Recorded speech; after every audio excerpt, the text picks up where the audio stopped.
estimados amigos, cofrades, devotos de la Santísima Virgen bajo su advocación de la cabeza.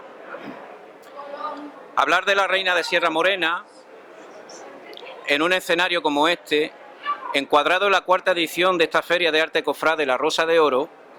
supone para mí una responsabilidad y a su vez un orgullo, agradeciendo de antemano a don Miguel Alcántara su cariño, afecto y atención con mi persona, invitándome, como ha hecho, a esta feria y haciéndome partícipe de la misma con esta conferencia, en torno a la venerada imagen de la Virgen de la Cabeza. Como la mayoría de ustedes saben, en este 2021 he tenido la suerte de publicar, gracias a la editorial Almuzara, mi primera obra escrita en su honor. Sobre la misma diré que se estructura en 4 títulos y un anexo.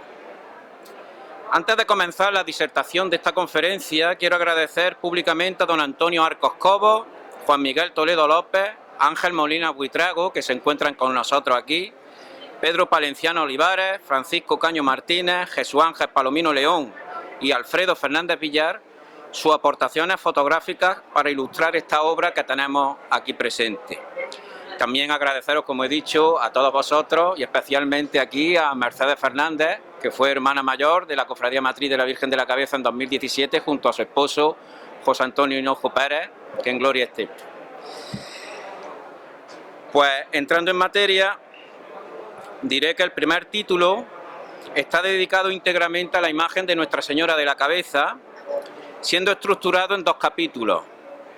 El primero, dedicado exclusivamente a la primitiva imagen de la Virgen, se subdivide a su vez en 2 apartados, destacando en los mismos el proceso de la coronación canónica de la imagen, promulgada bajo bula pontificia de su Santidad Pío X, el 10 de noviembre de 1907, con el concerniente patronazgo, que también se sancionó por bula pontificia el 18 de marzo de 1909, de esta imagen sobre la ciudad de Andújar, un hecho que vino auspiciado gracias a 2 cartas. La primera, desconocida para el común de los devotos e inserta íntegramente en esta obra, fue escrita a su santidad por el alcalde de Andújar, don Gabriel Ortiz y Cogalla, con fecha del 22 de octubre de 1908, y la otra, similar en tiempo y forma, que reafirmaba la anterior, escrita a su vez por el prelado jiennense, don Juan José Laguardia y Fenollera. Ambas se entregaron a su santidad el Papa Pío X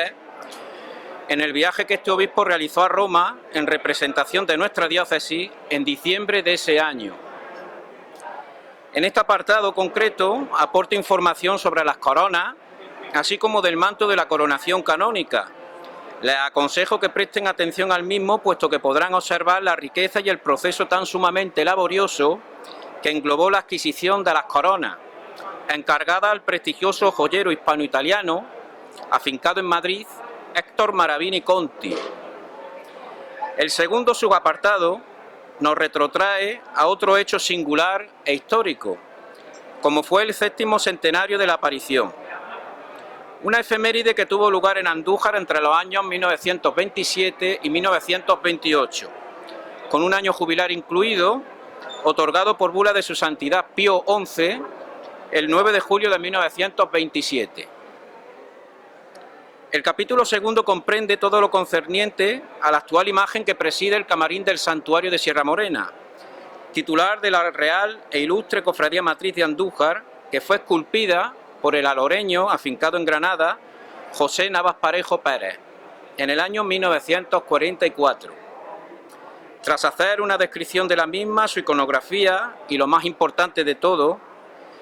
dando a conocer las fechas y el porqué de los atributos que hoy la imagen porta, desgloso las otras 2 efemérides y conmemoraciones que han acontecido desde su hechura hasta la actualidad. Hablo en este caso de la coronación de desagravio, la popularmente conocida como recoronación, estableciéndose un año jubilar que fue sancionado por su santidad Pío XII en uno de los últimos decretos de su pontificado, concretamente el 4 de octubre de 1958, comprendiendo este año santo desde el 18 de marzo de 1959, fecha en la que se conmemoraba el cincuentenario de la proclamación de la Virgen de la Cabeza como patrona de Andújar, y el último domingo del mes de abril de 1960. A modo de apunte, diserto sobre una cuestión que considero fundamental, y es que se dice, además de forma errónea, que la imagen de la Virgen de la Cabeza es la única coronada y recoronada en España, cosa que es totalmente incierta, puesto que lo que aconteció realmente en 1960 fue un acto de reposición, de desagravio, es decir, de reposición de unas preseas, de unas coronas sobre una nueva imagen y sobre una vocación que ya estaba coronada anteriormente, como he dicho, en 1909. Este tipo de actos de reposición o de desagravio eran comunes en la España de entonces y valgan como ejemplo, entre otros que cito en mi obra, el de la imagen de la Virgen de la Capilla, patrona de Jaén, coronada el 11 de junio de 1930 por el cardenal primado de España, Pedro Segura y Sáenz, reponiéndosele en el año 1956 una nueva corona. O sea que, como podemos observar con este ejemplo, ya tenemos uno en similar forma al de la Virgen de la Cabeza de Andújar. En la obra que aquí presento hoy hay hasta 10 casos similares de recoronaciones de imágenes que una de dos o fueron destruidas durante la Guerra Civil y se repusieron con posterioridad, o de imágenes que sobrevivieron al conflicto y, como en el caso de la Virgen de la Capilla de Jaén, se les robó su corona. Eso fue lo que realmente sucedió en el caso de la Virgen de la Capilla. La particularidad que sí tiene esta vocación de la Virgen de la Cabeza, que es lo que no tienen otras, es que existen imágenes de hermandades filiales coronadas, como cito los ejemplos en este caso de Rute en 1986 y el Carpio en 2017. Esa es la particularidad, que tenemos imágenes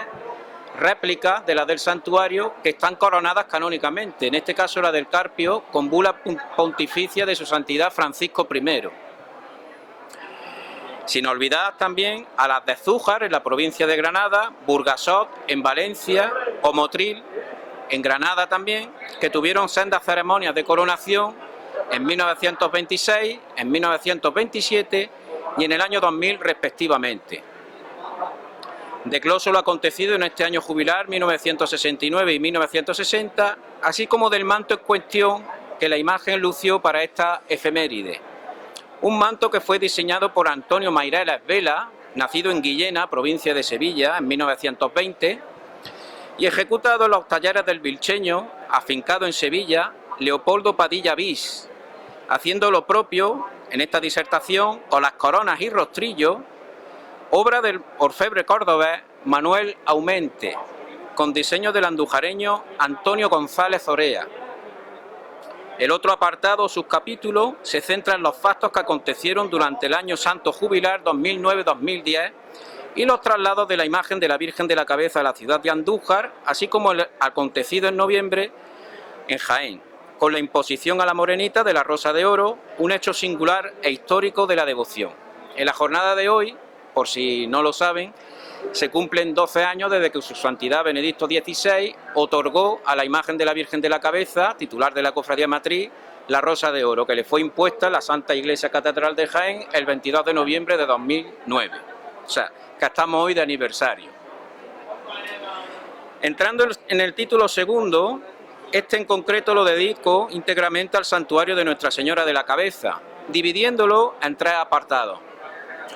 El primero describe fielmente la hechura del primitivo edificio con traza de Andrés de Vandelvira y su evolución histórica desde el siglo XVI hasta la Guerra Civil, sin descuidar otra descripción de la actual edificación, erigida en la posguerra bajo el auspicio de la Dirección General de Regiones Devastadas,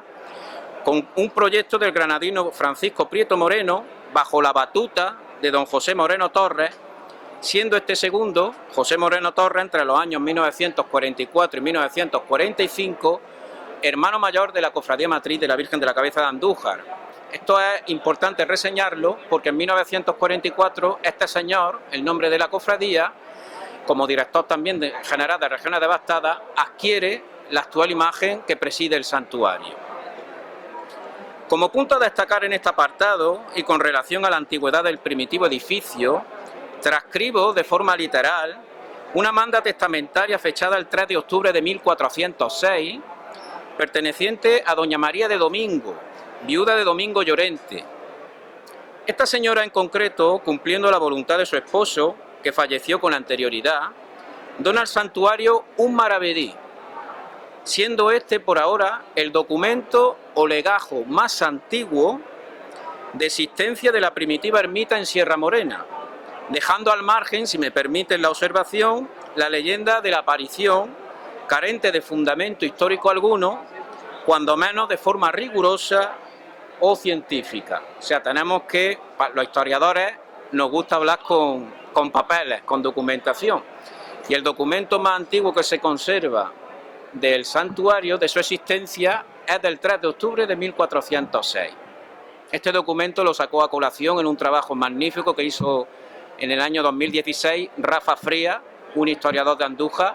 que merece la pena leer, sin duda alguna. Centrándome en el actual emplazamiento, describo el interior del santuario deteniéndome en estancias como son el camarín, así como el patio llamado de la aparición,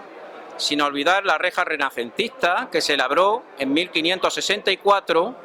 por encargo de la cofradía de Andújar por los rejeros Juan Rodríguez de Salamanca y Bartolomé Gómez, sobrinos del prestigioso maestro Bartolomé.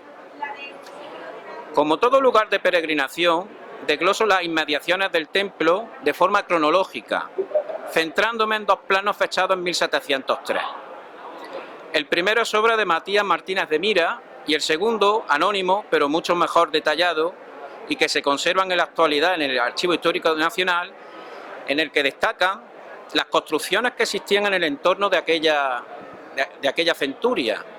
bastante numerosas, por cierto, así como la gran profusión de ermitas en donde los monjes, anacoretas en este caso, hacían vida penitente. De entre todas las ermitas destacaba la de Nuestra Señora del Rosario, que se edificó bajo el patrocinio de don Alonso de Rojas Toboso, vecino de Bujalance, con licencia del prelado Sancho Dávila en el año 1612, donándola al santuario y a la cofradía de Andújar, a la cofradía matriz. Otro hito destacable desaparecido hoy es el humilladero, una pequeña hornacina de piedra que tenía en su interior una cruz y que se situaba en su momento al término de la calzada conforme se asciende al santuario, concretamente, para que ustedes se hagan una idea, en la intersección que da a los actuales aparcamientos, muy próximo a la basílica. Este hito está documentado en el siglo XVI y se pierde por su deterioro en el siglo XIX. La Dirección General de Regiones Devastadas en la posguerra no tuvo en cuenta su reposición, probablemente por falta de información sobre el mismo, como así manifiesta Juan Vicente Córcola de la Vega en una disertación sobre un proyecto que existe para construir uno nuevo, abanderado por la Asociación de Amigos del Patrimonio de Andújar. Este proyecto, que por cierto, Mercedes, tu marido, era hermano mayor, se hizo público en 2017. Ojalá y pronto lo veamos hecho una realidad. Igualmente, como no podía ser de otra forma, desgloso el entorno en la actualidad con la gran profusión de albergues romeros, hitos, casas de cofradía y peñas romeras que han ido proliferando hasta nuestros días, haciendo una parada obligada en el Arco, el Rosario Monumental, la Calzada, la Virgen de la Paz, el monumento a la Guardia Civil, la reja de acceso a la lonja del Real Santuario de Sierra Morena, el monumento al Pastor de Colomera y a Don Miguel de Cervantes Saavedra, ambos en la lonja de acceso a la Basílica, no descartando tampoco la soberbia cruz de forja que se erigió en homenaje a los caídos en el asedio, la cripta en donde reposan los restos del capitán Cortés, así como de otros defensores, la sala de ofrendas y votos y como colofón en la parte trasera el mirador actual en el que podemos divisar impresionantes vistas panorámicas. Centrándome en este segundo capítulo, el mismo viene dedicado íntegramente al asedio al santuario. En este apartado destacaré un trabajo que el historiador Antonio Estremera Oliván realizó de forma bastante objetiva sobre este hecho triste y luctuoso. Destaco en mi obra la presencia como miliciano voluntario del poeta Miguel Hernández, enrolado en la brigada número 16, comandada por el coronel Pedro Martínez Cartón, que fue la que a la postre, el 1 de mayo de 1937, tomó el santuario. Miguel Hernández Gilabert, poeta, nació en Orihuela y fue condenado por su participación en estos hechos del asedio en el proceso sumarísimo 4487. De este litigio, y gracias a un brillante trabajo histórico de Jesús Carlos Domínguez de Torres, extraigo dos testimonios que fueron definitivos a la hora de inculpar y condenar al poeta por lo acontecido en el asedio en el Cerro. El primero de ellos, no tiene desperdicio, es el del alcalde de Orihuela, don Hermenegildo Riquelme, y el segundo tiene como protagonista al jefe de la falange local, Luis Tormo. Podrán comprobar, cuando los lean, el ambiente de posguerra y desde luego podrán hacerse una idea del clima reinante en ese momento. Desde luego no olvido la suerte que pudo correr la primitiva imagen de la Virgen, aportando testimonios sobre su posible paradero, el más relevante de todos, que es el que defiende en este momento don Enrique Gómez Martínez, cronista de Andújar, y con el que estoy personalmente totalmente de acuerdo, es el que aparece en el diario ABC con fecha del 7 de octubre de 1939, que sitúa a la morenita, a la primitiva imagen, en Valencia, concretamente, y dice textual la noticia, en el domicilio de un chofer. Destaco igualmente un testimonio de Juan Pedro Cortés y Camacho, hijo del capitán Cortés, que desmitifica la hazaña de su padre, aseverando, además de manera rotunda, que al capitán Cortés no pudo darle tiempo material de ocultarla ante el cariz que estaban tomando los acontecimientos momentos previos a la toma del santuario. Un artículo que fue publicado en Diario Jaén en 2003. Le aconsejo que lean este apartado porque no tiene desperdicio tampoco. Igualmente interesante y desconocido es el papel que diversas cofradías filiales tuvieron durante el asedio. Una de ellas, en concreto la de Sevilla, que cumple este año el 90 aniversario fundacional, planificó en pleno asedio un rescate de la primitiva imagen de la Virgen de la Cabeza, imagínense, pidiendo la colaboración económica de las cofradías que se encontraban en el Frente Nacional. Todo esto, que conste, venía de la mano de don Gonzalo Queipo de Llano. Entonces, la Capitanía General de Andalucía estaba en Sevilla. Entonces se promovió un rescate, que al final no se pudo llevar a cabo, tristemente, pero la idea estaba ahí. Y de hecho, en esta obra se publica un acta perteneciente al libro de Cabildo de la Cofradía Filial de Rute, en Córdoba, con fecha del 25 de enero de 1937, que acepta la iniciativa de su hermana de Sevilla e incluso colabora con aquella aportando la suma de 100 pesetas. O sea, el valor histórico del documento que les muestro aquí, transcrito literalmente, para mí personalmente, como aficionado a la historia, no tiene precio. Es realmente elocuente, bastante importante. A su vez, publico igualmente una carta del capitán Cortés, fechada el 12 de febrero de este año de 1937, que envió por paloma mensajera, dada la circunstancia, al gobierno civil de Córdoba, llegando al día siguiente en contestación, en este caso, a los hermanos de la Cofradía de la Virgen de la Cabeza de Zaragoza, una cofradía que hoy está fusionada con la de San Cayetano y no asiste a la Gran Romería de Abril. Estos hermanos de la Cofradía de la Virgen de la Cabeza de Zaragoza le habían escrito en jornadas anteriores alentándole a seguir en la lucha, en la defensa del santuario. Es un documento también bastante interesante. Cuenta y mucho las penurias y sobre todo los muertos que estaba viendo en la posición, envenenados por la ingestión de un tubérculo, en este caso la cicuta minor. Y la carta, desde luego, como digo, describe con pelos y señales la situación de los sitiados en el santuario y las penurias que estaban pasando ya en aquella altura del asedio. Como no podría ser de otra forma, a posteriori me centro en la reconstrucción del santuario, aporto anécdotas y actos que tuvieron lugar en toda España para sufragar el proceso de reconstrucción, sin olvidar otro hito histórico, como fue el que aconteció con el denominado y popular Morenita y Pequeñita, un cariñoso pasodoble que fue obra de dos presos que tuvieron oportunidad de conocerse en la cárcel de Jaén. José María Gallo Moya, que nació en Málaga el 17 de agosto de 1906 y falleció en Torredonjimeno el 26 de septiembre de 1977, y Miguel Rivera de la Rosa, natural de Alcaudete, que fue fusilado, tristemente, en la noche del 2 al 3 de abril de 1937 en la tapia del cementerio de Mancha Real a la edad de 25 años. Estos fueron los autores de la letra del Morenita y Pequeñita. La letra fue adaptada para banda por el maestro José Sapena Matarredoma. Termino este segundo capítulo con la llegada de la Orden Trinitaria al santuario, como no podía ser de otra forma, haciendo una cronología de los rectores que ésta ha tenido en el mismo, desde su toma de posesión el 12 de abril de 1930 hasta la actualidad. Finiquito este apartado con el decreto de erección del santuario como basílica menor, expedido por la Congregación para el Culto Divino y Disciplina de los Sacramentos el 21 de abril de 2010, como culmen al año jubilar 2009-2010, que celebramos todos y que recordamos con tanto cariño.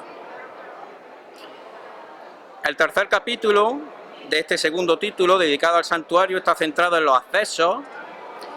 tanto el que tenemos por el denominado Camino Viejo de Herradura, una auténtica senda de peregrinación que parte desde Andújar, y el otro se centra en la carretera, disertando sobre cuantos hitos, paradas, ubicaciones de interés y, en definitiva, historia que esta vía de comunicación ha ido forjando a lo largo y ancho de los años, desde su construcción hasta la actualidad, recogiendo incluso, como anécdota, la obra y el presupuesto que la Junta de Andalucía tuvo a bien destinar para la reparación y puesta en valor del denominado Puente de Hierro, una obra que data de 1915 y que fue inaugurado por la infanta Isabel Francisca de Borbón, la Chata, hija de su majestad la reina Isabel II. Adentrado en el tercer título de este libro, el mismo lo dedico a las cofradías que a lo largo y ancho de las centurias han ido apareciendo en toda la geografía nacional bajo la advocación de Virgen de la Cabeza. Si me permiten, en 3 capítulos, 2 de ellos están interrelacionados y tienen como protagonista la Real e Ilustre Cofradía Matriz de la Virgen de la Cabeza de Andújar, disertando sobre su historia, su relación y primacía en el santuario, transcribiendo la bula de posesión del templo a perpetuidad que rubricó con su sello y firma su santidad Julio III el 12 de septiembre de 1552. La transcribo completa, así como sus enseres y bienes inmuebles, entre ellos la actual nómina de banderas que ostenta la Corporación Andujareña, la historia de los cetros, que les recomiendo se la lean porque los cetros de la Cofradía Matriz tienen una historia muy curiosa, las bandas que lucen actualmente los cargos o divisas, no olvidando la actual medalla corporativa, el estandarte, el escudo, con el significado y composición de la actual heráldica, rediseñada por el maestro bordador Pedro Palenciano Olivares, el guión de camino y las diferentes andas procesionales con las que aquella, nuestra Madre, la Virgen de la Cabeza, a través de su cofradía, ha contado a lo largo y ancho de la centuria, esta entidad en este caso, para dar culto público a su amantísima titular, haciendo hincapié en las actuales que fueron estrenadas en la romería de 1957, donadas por doña Concha Mármol Trigo y realizadas en los talleres de la Casa Angulo, en Lucena, Córdoba. Estas son las andas que actualmente procesionan en el santuario. Desgloso a su vez los estatutos más antiguos conservados de la cofradía, fechados el 8 de febrero de 1505 y que fueron sancionados por el obispo Alonso Suárez de la Fuente del Sauce, en donde se dice de forma literal que la cofradía de Andújar llevaba funcionando, según usos y costumbres, hacía más de 200 años. Una fecha que no indica origen fundacional concreto, pero que nos retrotrae a una erección canónica que podría estimarse, a razón de la manda testamentaria que he dicho antes de María de Domingo, de forma más o menos coherente, en la segunda mitad del siglo XIV, es decir, a partir de 1350, dejando al margen, insisto, la leyenda de la aparición. O sea, con papeles, con documentación, el origen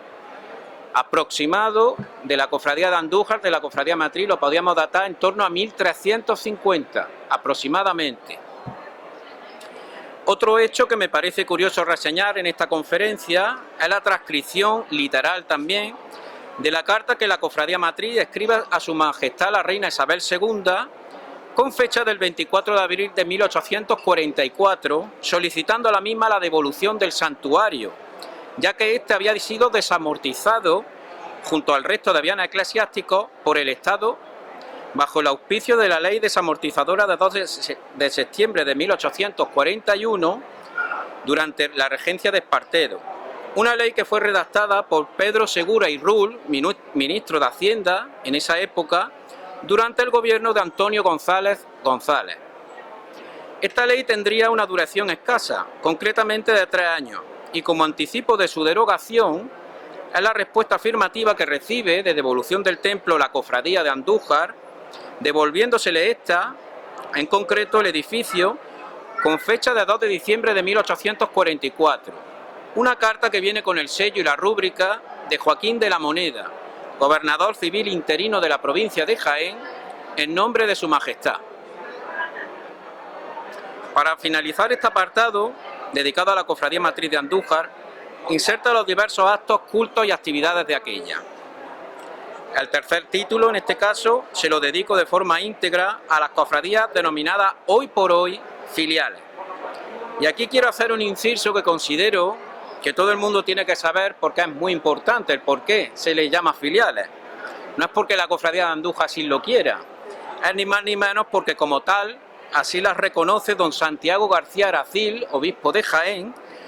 cuando sanciona los actuales estatutos de la Real Cofradía Matriz de la Virgen de la Cabeza de Andújar. El sábado 29 de abril del año 2000, un acontecimiento que no se pueden ustedes imaginar, porque lo viví yo personalmente, estaba debajo de la anda, estuvo cargado de simbolismo, ya que aquel se produjo en el Real Santuario de Sierra Morena,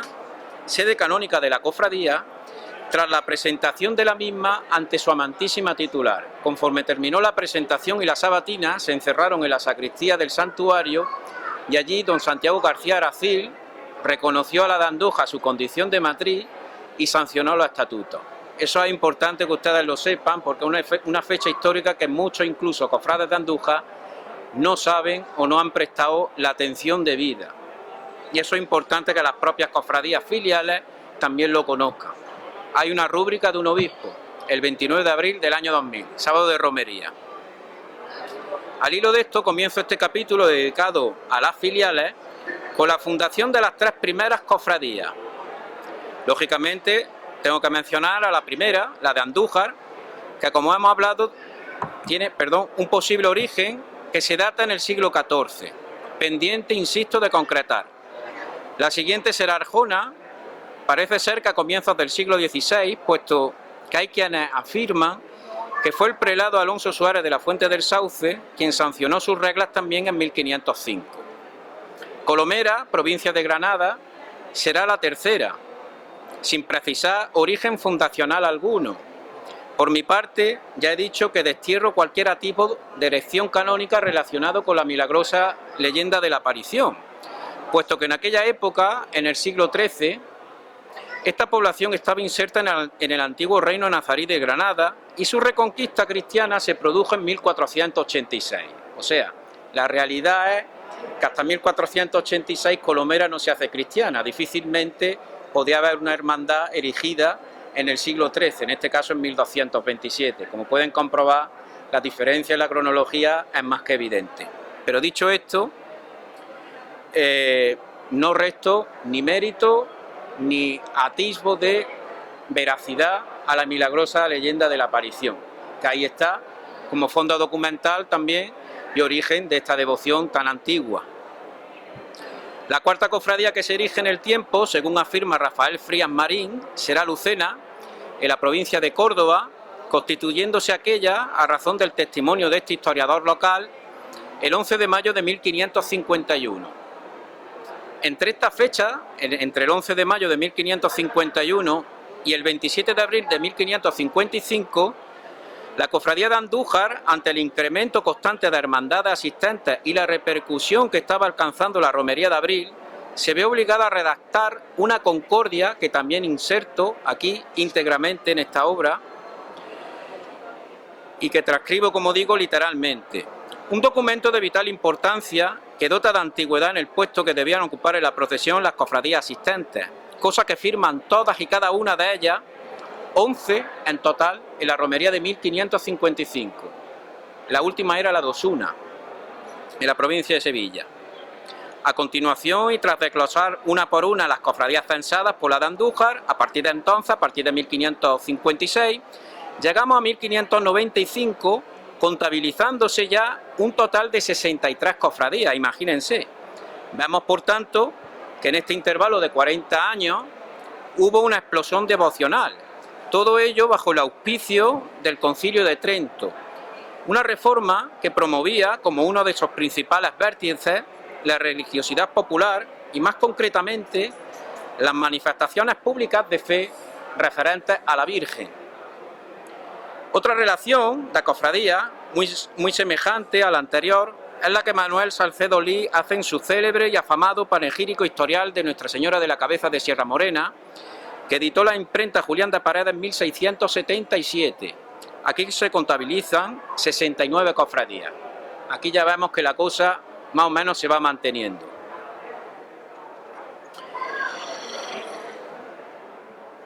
Ya me retrotraigo avanzando a la relación de 1773,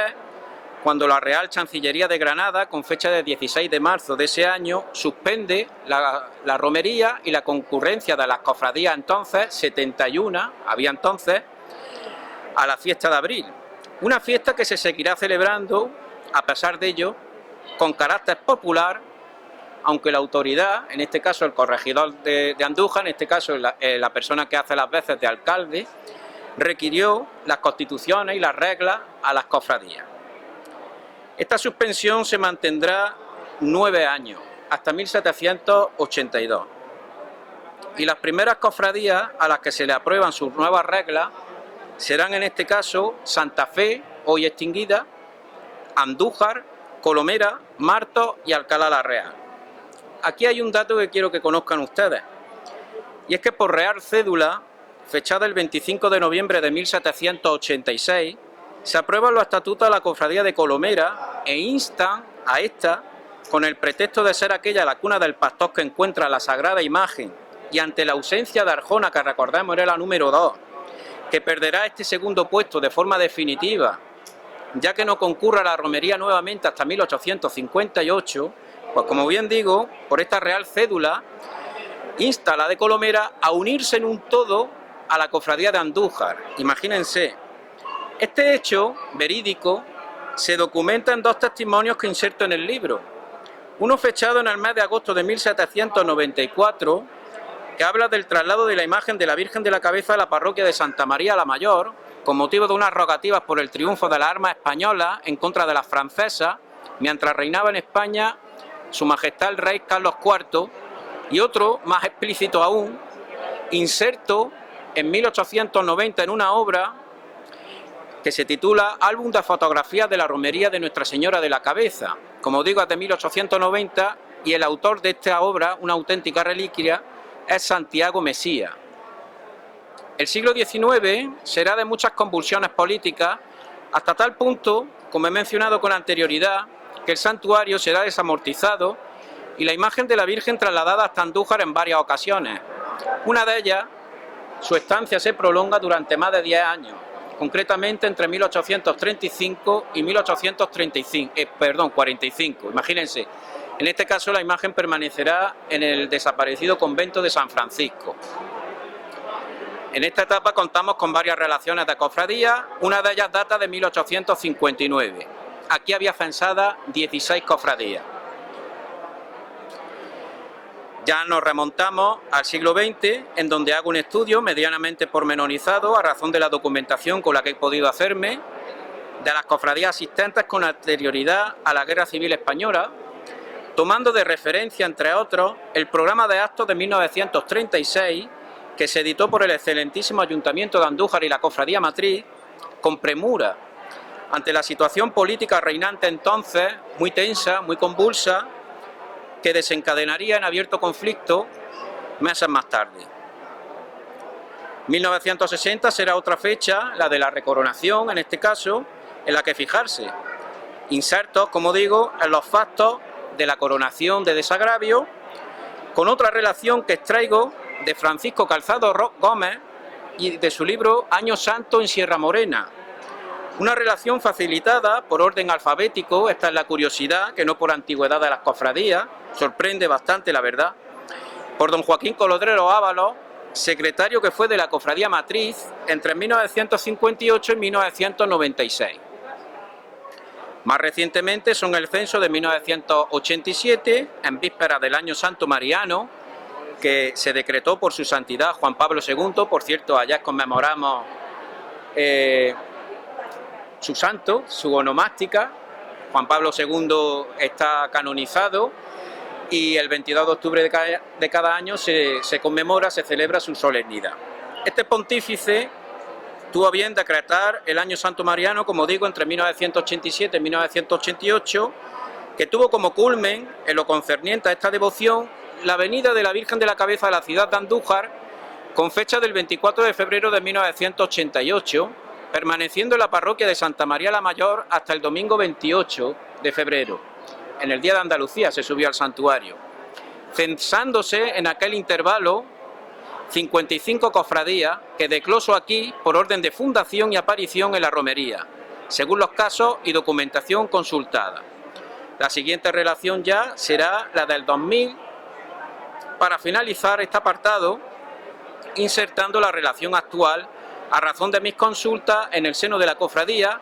y haciendo lo propio con la denominada guía romera, así como con diversos medios de comunicación como Diario Jaén o Ideal e incluso la revista Cofrade Mirando al Santuario, que desglosa el censo hasta la romería de 2008. Y aquí quiero hacer un inciso. Desde el año 2008 hasta la actualidad, la Cofradía Matriz no ha hecho una publicación oficial para conocimiento del común de los devotos, ni de las cofradías asistentes, ni de los diferentes grupos parroquiales o procofradías que esperan,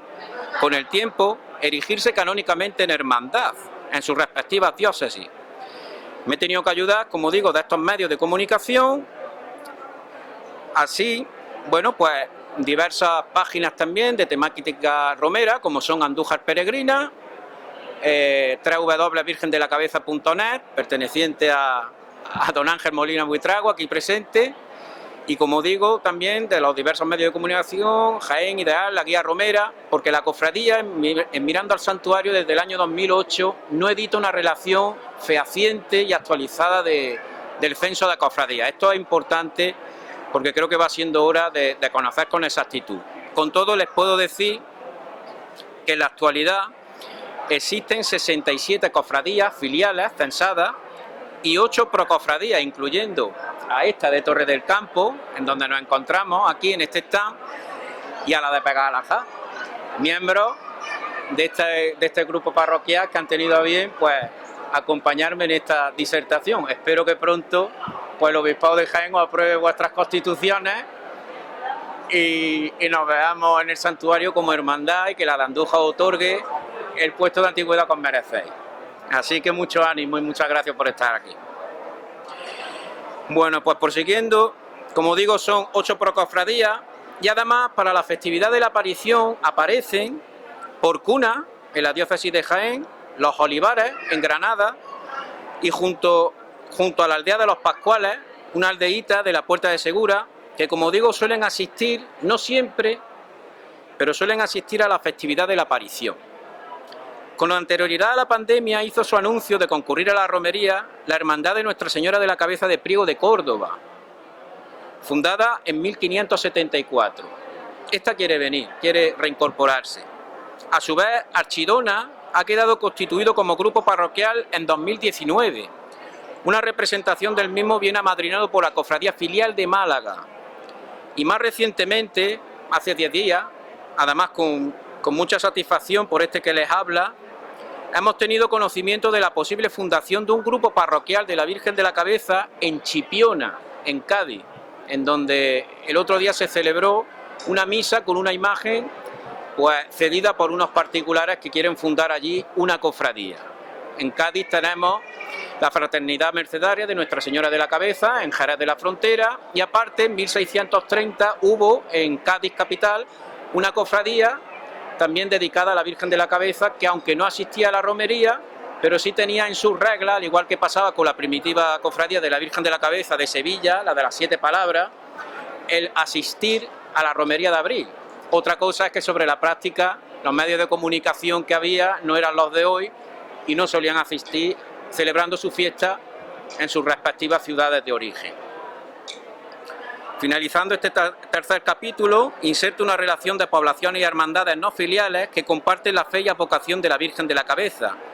Una extensa y amplia nómina, aún por completar, de 66 lugares, poblaciones e incluso ciudades fuera de nuestra geografía nacional. Por citar ejemplos, digo Quebec en Granada, Río de Janeiro en Brasil, Washington en Estados Unidos, Lima en Perú o Santiago de Chile, en donde la devoción por la morenita y pequeñita ha sido llevada, universalizándola un poquito más si cabe. Ya inserto de lleno en el cuarto y último título, en el diserto sobre la romería que celebramos en el mes de abril en honor y gloria de nuestra Madre, la Santísima Virgen de la Cabeza. Una fiesta que fue declarada en 2013 como bien de interés cultural, inscribiéndose la misma como tal en el Catálogo General de Patrimonio Histórico Andaluz por decreto del Consejo de Gobierno de la Junta de Andalucía. Romería que, como ustedes saben, ha sido descrita por escritores de la talla de Cervantes y Lope de Vega. El testimonio de Cervantes, perteneciente a su Persila y Segismunda, viene inserto también en este libro para conocimiento de los lectores. Desgloso la evolución en el tiempo de esta fiesta, centrándome en aspectos poco conocidos de la misma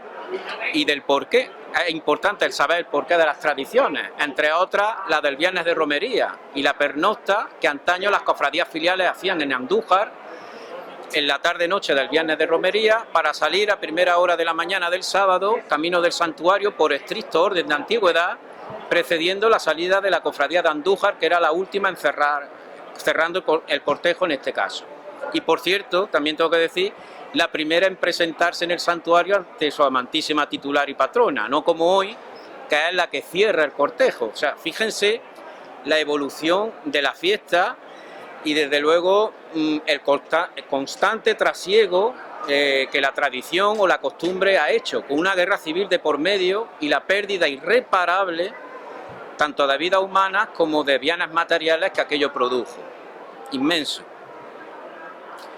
Centrándome en la actualidad, divido este cuarto título en varios capítulos y apartados. El primero es el concerniente a los actos, cultos y actividades previos a la romería,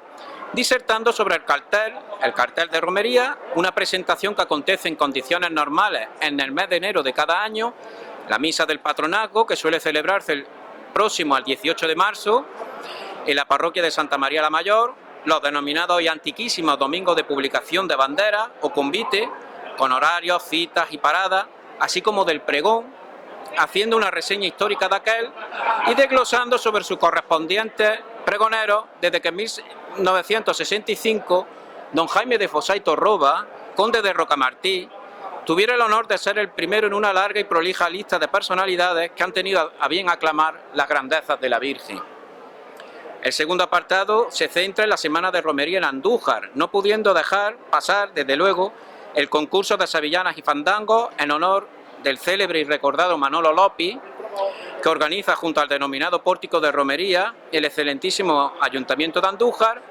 y tampoco quiero dejar pasar la romería escolar, que el año pasado cumplió 20 años, una iniciativa del Centro Isidoro Villaplana, en la que participan todos los centros educativos de Andújar. El capítulo segundo viene en referencia sobre nuevamente, discúlpenme, me centro en el viernes de romería, del que desgloso su primitiva y actual configuración, como he dicho antes, era una pernocta de hermandades, y un hecho que quiero recalcar, aparte de ese, es que las cofradías, como tal, también, cuando salían de Andújar en la mañana del sábado, esperaban, ya he dicho que salían antes que la cofradía matriz de Andújar, salían por orden de antigüedad, y esperaban la entrada de la cofradía en el santuario, recibiéndola en el santuario. Eso era muy importante. Esto se está volviendo a recuperar desde hace unos años, con un paseillo que hace la cofradía matriz por las inmediaciones del santuario cuando llega al cerro, y las cofradías que ya han hecho su presentación ante la Santísima Virgen de la Cabeza salen de sus casas de hermandad y reciben a la cofradía. Esto lo has vivido tú en primera persona, Mercedes, y no me equivoco si digo que es un acto emotivísimo. Pues esto ocurría antaño, antes de la Guerra Civil, porque a las cofradías peregrinaban precediendo a la de Andújar y era la de Andújar la que cerraba el cortejo. Todas recibían a la de Andújar en el santuario.